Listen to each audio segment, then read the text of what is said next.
ಮಂಡ್ಯ ರಾಜಕಾರಣದಲ್ಲಿ ಈ ಬಾರಿ ಕುಮಾರಸ್ವಾಮಿ ಅವರ ಕುಟುಂಬದವರೇ ಸ್ಪರ್ಧೆ ಮಾಡ್ತಾರೆ ಅನ್ನುವ ಒಂದಿಷ್ಟು ಮಾತುಗಳಿದ್ದು, ಆದರೆ ನಿಖಿಲ್ ಕುಮಾರಸ್ವಾಮಿ ಸ್ಪರ್ಧೆ ಮಾಡಬೇಕು ಎನ್ನುವ ಒತ್ತಾಯ ಇದ್ರೂ ಕೂಡ ನಿಖಿಲ್ ಮಾತ್ರ ಮಂಡ್ಯದಿಂದ ಅಂತರವನ್ನು ಕಾಯ್ದುಕೊಳ್ತಿದ್ದಾರಾ ಅನ್ನೋದು.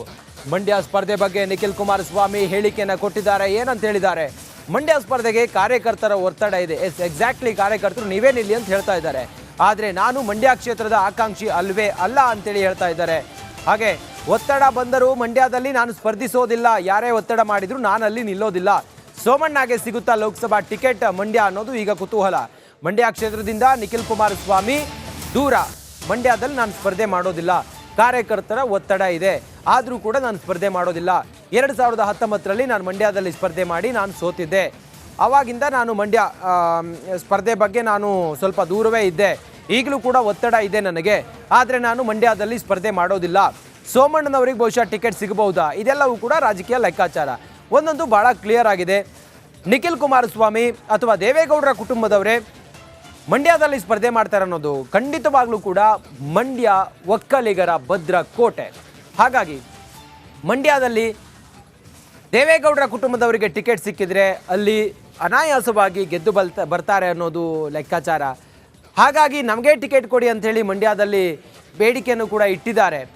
ಆದರೆ ಯಾರು ಸ್ಪರ್ಧೆ ಮಾಡ್ತಾರೆ ಅಂತೇಳಿ ಬಂದಾಗ ದೇವೇಗೌಡರ ಕುಟುಂಬದವರು ಸ್ಪರ್ಧೆ ಮಾಡಬೇಕು ಅನ್ನುವ ಒಂದು ಲೆಕ್ಕಾಚಾರವೂ ಕೂಡ ಇದೆ, ಅಥವಾ ಒತ್ತಾಯವೂ ಕೂಡ ಇದೆ, ಕಾರ್ಯಕರ್ತರ ಒತ್ತಾಯವೂ ಕೂಡ ಇದೆ. BJPಯಿಂದ ನಾವು ನೋಡ್ತಾ ಹೋದರೆ ಸುಮಲತಾ ಅವರಿಗೆ BJPಯಿಂದ ಟಿಕೆಟ್ ಕೊಡಬೇಕು ಅನ್ನೋದು. ಆ ಕಾರಣದಿಂದ ಸುಮಲತಾ ಡೆಲ್ಲಿ ಕೂಡ ಹೋಗಿ ಅಮಿತ್ ಶಾ ಮತ್ತು JP ನಡ್ಡಾ ಅವರನ್ನೆಲ್ಲ ಭೇಟಿಯಾಗಿ ಬಂದಿದ್ದಾರೆ. ಮೋದಿಯವರು ಅವರಿಗೆ ಅಭಯ ಹಸ್ತ ಕೊಟ್ಟಿದ್ದಾರೆ. ಆದರೆ ನಿಖಿಲ್ ವಿಚಾರಕ್ಕೆ ಬಂದಾಗ ನನಗೆ ಮಂಡ್ಯ ಬೇಡ, ಮಂಡ್ಯದಿಂದ ನಾನು ಅಂತರವನ್ನು ಕಾಯ್ದುಕೊಳ್ತಾ ಇದ್ದೀನಿ, ಎಂಥದೇ ಒತ್ತಡ ಇದ್ರೂ ಕೂಡ ನಾನು ಸ್ಪರ್ಧೆ ಮಾಡೋದಿಲ್ಲ ಅಂತ ಹೇಳ್ತಾ ಇದ್ದಾರೆ.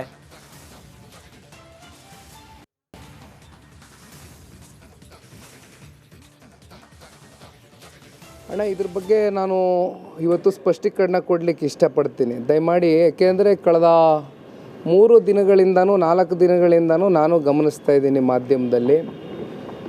ಒಂದು ನಾನು ಭಾಳ ಸ್ಪಷ್ಟವಾಗಿ ಹೇಳಲಿಕ್ಕೆ ಇಷ್ಟಪಡ್ತೇನೆ, ನಾನು ಯೂಟರ್ನ್ ಹೊಡಿತಕ್ಕಂಥ ಗಿರಾಕಿ ಅಲ್ಲ. I am very clear about my thoughts, about my intent. ನಾನು 1 ವರ್ಷದ ಹಿಂದೆ ನೀವು ಕೇಳಿದಾಗಲೂ ಒಂದೇ ಮಾತು ಹೇಳಿದೆ, ಮಂಡ್ಯ ಲೋಕಸಭಾ ಚುನಾವಣೆಗೆ ನಾನು ಆಕಾಂಕ್ಷಿ ಅಲ್ಲ ಅಂತಕ್ಕಂಥದ್ದು, ದಯಮಾಡಿ. ಹಾಗಾಗಿ ಕಳೆದ 3-4 ದಿನಗಳಿಂದನೂ ಬಹುಶಃ ತಮಗೆ ಗೊತ್ತಿದೆ ಅಣ್ಣ, ಇತ್ತೀಚಿನ ಒಂದು 20-25 ದಿನದಿಂದನೂ ನಿರಂತರವಾಗಿ ಇದೇ JP ಭವನದಲ್ಲಿ ಹಳೆ ಮೈಸೂರು ಪ್ರಾಂತ್ಯಕ್ಕೆ ಒಳಪಟ್ಟಿರ್ತಕ್ಕಂಥ ಲೋಕಸಭಾ ಕ್ಷೇತ್ರಕ್ಕೆ ಸಂಬಂಧಪಟ್ಟಿರ್ತಕ್ಕಂಥ ಎಲ್ಲ ತಾಲೂಕಿನ ನಮ್ಮ ಕ್ಯಾಂಡಿಡೇಟ್ಸ್ಗಳಿರ್ಬೋದು, ಪ್ರಮುಖ ಮುಖಂಡರುಗಳಿರ್ಬೋದು, ನಾನು ಈ ಬಾರಿ ಮಂಡ್ಯ ಲೋಕಸಭಾ ಕ್ಷೇತ್ರದ ಆಕಾಂಕ್ಷಿ ಅಲ್ಲ, ನಾನು ಈ ಬಾರಿ ಮಂಡ್ಯ ಲೋಕಸಭಾ ಕ್ಷೇತ್ರದ ಆಕಾಂಕ್ಷಿ ಅಲ್ಲ, ನಾನು ಈ ಬಾರಿ ಮಂಡ್ಯ ಲೋಕಸಭಾ ಕ್ಷೇತ್ರದ ಆಕಾಂಕ್ಷಿ ಅಲ್ಲ, ನಾನು ಈ ಬಾರಿ ಮಂಡ್ಯ ಲೋಕಸಭಾ ಕ್ಷೇತ್ರದ ಆಕಾಂಕ್ಷಿ ಅಲ್ಲ, ನಾನು ಈ ಬಾರಿ ಮಂಡ್ಯ ಲೋಕಸಭಾ ಕ್ಷೇತ್ರದ ಆಕಾಂಕ್ಷಿ ಅಲ್ಲ, ನಾನು ಈ ಬಾರಿ ಮಂಡ್ಯ ಲೋಕಸಭಾ ಕ್ಷೇತ್ರದ ಆಕಾಂಕ್ಷಿ ಅಲ್ಲ, ನಾನು ಈ ಬಾರಿ ಮಂಡ್ಯ. ಕಳೆದ ವಾರ ವಿ ಸೋಮಣ್ಣ ಅವರು ದೆಹಲಿಯಲ್ಲಿ ಸಾಕಷ್ಟು ಕಸರತ್ತನ್ನು ನಡೆಸಿದರು. ದೆಹಲಿಯಲ್ಲೇ ಬಿಡುಬಿಟ್ಟು ಅಲ್ಲಿ ನಾಯಕರನ್ನು ಭೇಟಿ ಮಾಡುವಂಥ ಕೆಲಸವನ್ನು ಮಾಡಿದರು. ಎಲ್ಲೋ ಒಂದು ಕಡೆ ಒಂದು ಸಣ್ಣ ಆಸೆ ಇತ್ತು ಅವರಿಗೆ.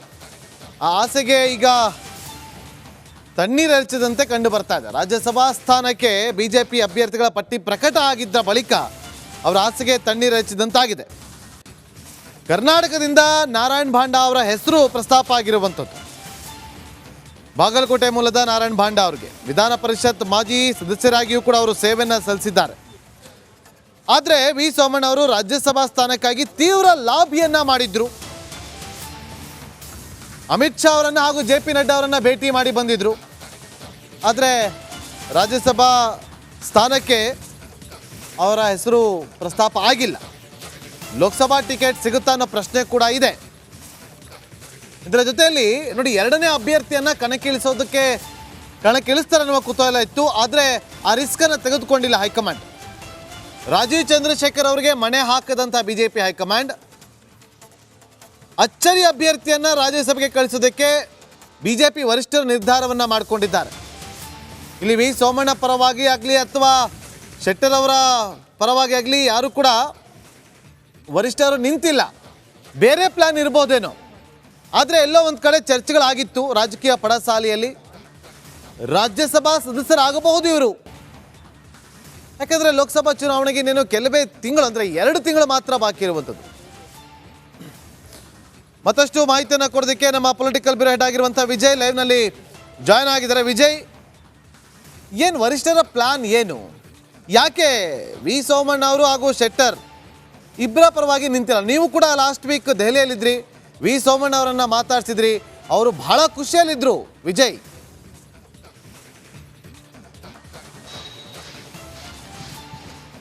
ನಾಗೇಂದ್ರ ಬಾಬು, ಬಿಜೆಪಿಯಲ್ಲಿ ರಾಜ್ಯಸಭಾ ಆಯ್ಕೆ ಏನಿದೆ ಅದರಲ್ಲಿ ಒಂದಷ್ಟು ಅಚ್ಚರಿಯ ಬೆಳವಣಿಗೆ ನಡೆದಿರುವಂಥದ್ದು. ಯಾಕೆಂದರೆ ಸೋಮಣ್ಣ ಅಸಮಾಧಾನಿತ ಬಳಿಕ ಬಿಜೆಪಿ ಹೈಕಮಾಂಡ್ ನಾಯಕರು ಅವರನ್ನು ಕರೆಸಿ ಖುದ್ದು ಮಾತಾಡಿದ ಬಳಿಕ ರಾಜ್ಯಸಭೆಯ ಆಫರ್ ಬಹುತೇಕ ಕೊಟ್ಟಿದ್ರು ಅಂತ ಹೇಳಲಾಗ್ತದೆ. ಯಾಕಂದರೆ ಸೋಮಣ್ಣ ಅವರು ಬಿಜೆಪಿ ಹೈಕಮಾಂಡ್ ನಾಯಕರ ಬಳಿಕ ಒಂದು ಮಾತಾಡಿದ್ರು, ನಾನು ರಾಜ್ಯಸಭೆಗೆ ಸಂಬಂಧಪಟ್ಟಂತೆ ಕೇಳಿದ್ದೀನಿ ಅಂತ. ಅಂದರೆ ಸೋಮಣ್ಣ ಅವ್ರಿಗೆ ಒಂದು ಭರವಸೆಯನ್ನು ಕೊಡ್ಲಾಕಿತ್ತ ಅಂತ ಅನ್ನುವಂಥದ್ದು.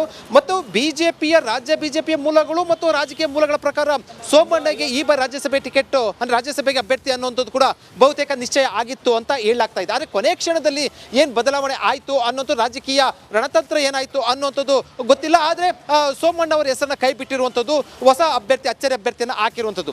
ಆದರೆ ಇಲ್ಲಿ ಈಗ ಬಿಜೆಪಿ ಪಾಳ್ಯದಲ್ಲಿ ಹರಿದಾಡ್ತಾ ಇರುವಂಥ ಸುದ್ದಿ ಅಂತಂದರೆ, ತುಮಕೂರು ಲೋಕಸಭಾ ಕ್ಷೇತ್ರಕ್ಕೆ ಬಹುತೇಕವಾಗಿ ಸೋಮಣ್ಣ ಅವ್ರನ್ನ ಕಣಕ್ಕಿಳಿಸಬಹುದು ಅನ್ನುವಂಥದ್ದು. ಯಾಕೆ ಅಂತಂದರೆ ತುಮಕೂರಿನಲ್ಲಿ ಪ್ರಬಲ ಕಾಂಗ್ರೆಸ್ಗೆ ಪೈಪೋಟಿ ಕೊಡುವಂಥ ಪ್ರಬಲ ಅಭ್ಯರ್ಥಿ ಇಲ್ಲ.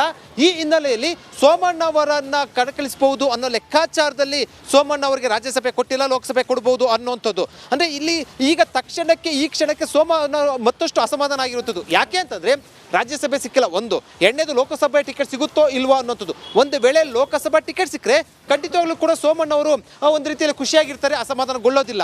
ಆದರೆ ಸೋಮಣ್ಣ ತಕ್ಷಣಕ್ಕಂತೂ ಈಗ ಅಸಮಾಧಾನಗೊಂಡಿರೋದು ಕೂಡ ಸತ್ಯ. ಮತ್ತು ಹೈಕಮಾಂಡ್ ಬತ್ತಳಿಕೆಯಲ್ಲಿ ಯಾವೆಲ್ಲ ಅಸ್ತ್ರ ಇದೆ ಅಥವಾ ಸೋಮಣ್ಣ ಲೋಕಸಭಾ ಕಣಕ್ಕೆ ಇಳಿಸ್ತಾರೋ ಇಲ್ವೋ ಅನ್ನೋದು ಕೂಡ ಗೊತ್ತಿಲ್ಲ. ಆದರೆ ಒಂದೊಂದು ಬಹಳ ಸ್ಪಷ್ಟ, ಸೋಮಣ್ಣ ಅವರಿಗೆ ರಾಜ್ಯಸಭಾ ಟಿಕೆಟ್ ಮಿಸ್ ಆದ ಹಿನ್ನೆಲೆಯಲ್ಲಿ ಒಂದಷ್ಟು ನಾನಾ ರೀತಿಯ ರಾಜಕೀಯ ಚರ್ಚೆಗಳಿಗೆ ಕಾರಣ ಆಗಿರುವಂಥದ್ದು, ರಾಜಕೀಯ ಆಯಾಮಗಳನ್ನು ತೆಗೆದುಕೊಂಡಿರುವಂಥದ್ದು. Nagendra Babu, okay, thank you Vijay ನಿಮ್ಮೆಲ್ಲ ಮಾಹಿತಿಗಾಗಿ. ಕ್ಯಾಪ್ಟನ್ ಅರ್ಜುನ್ ಕೊಂದಿದ್ದು ಯಾರು? ಅವ್ರ ನರೇಟಿವ್ ಎಲ್ಲಿ ತಂದಿಟ್ಟಿದ್ದಾರೆ ಅಂತಂದ್ರೆ ಸಂಪತ್ತನ್ನ ಹಂಚಿಬಿಡೋದು ಅಂತ. ಇದು ಸ್ಟುಡಿಯೋ ಟಿಪ್ಪು ಜಯಂತಿ ಮಾಡಕ್ಕೆ ಅವ್ರಿಗೆ ಖಂಡಿಸಿದ್ರು. Very nice.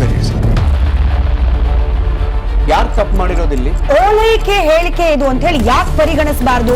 I.N.I. ವೇದಿಕೆ ಇದು ಫೋಟೋ ಎಲ್ಲರಿಗೂ ಒಂದು ಟೈಮ್. ನಿಮ್ಮ ಸಮಯ ಮುಗಿದಿದೆ. ಅವ್ರು ಹೇಳೋಕ್ಕಿಂತ ಮುಂಚೆನೆ ಹೇಗೆ ಪ್ರತಾಪ್ ಸಿಂಹ ಪಾಸ್ ಕೊಟ್ಟಿದಂತ ಆಗ್ಲಿ ಡಿಕ್ಲೇರ್ ಆಗೋಗಿತ್ತು ಅಂತ ನನಗೊಂದು ಡೌಟ್ ಬಂತು. ಸಾಕು ನಿಲ್ಸಿ. ಕೆಟ್ಟ ಪದ ಬಳಕೆ ಕಾಂಬಿನೇಷನ್ ಇಟ್ಟಿಲ್ಲ ನಾವಿಲ್ಲಿ.